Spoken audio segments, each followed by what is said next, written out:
Good morning, everyone. I'm Priyanka Bora. Today I'll be presenting an article review of Jason A. Springs, titled Structured and Cultural Violence in Religion and Peacebuilding. While preparing this, I realized how deeply violence is connected to everyday life, not just war or physical harm, but also invisible systems around us. So, let me begin by explaining how this article changed my understanding of peace and violence.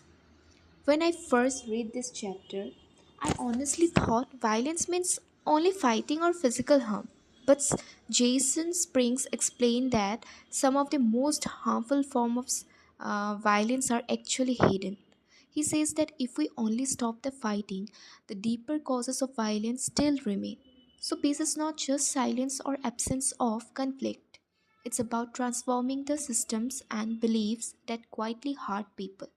This idea really struck me because it shows peace building is much bigger and more complicated than we usually think. And as we explore further, you will see how the deeper meaning shapes Spring's entire argument. Before understanding the article, it helped me to know who Jason A. Springs is. He is a scholar of religion, ethics, and peace studies at the University of Notre Dame. What I found interesting is that he does not write only theoretical ideas, he studies real issues like the US prison system and racial injustice. Because of this, his argument feel very grounded. Knowing his background made me trust his perspective more. He understands violence not only in conflicts but also in everyday structures. This foundations helps us move into the core of the chapter how violence is explained through Galton's framework. Springs uses Johann Galton's famous violence triangle. According to this, violence has three sides. First, direct violence, visible harm like war or assault.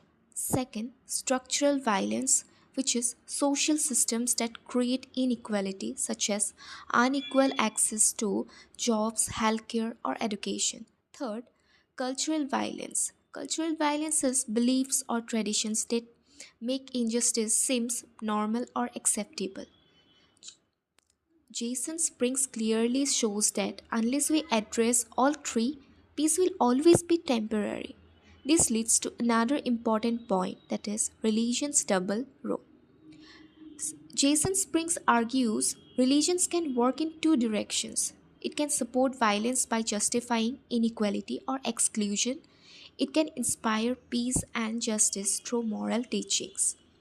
This is important because many people see religion as either fully good or fully harmful. Springs shows it is both depending on how it is interpreted. Now let's move on to the next slide, that is strength and weakness of the article.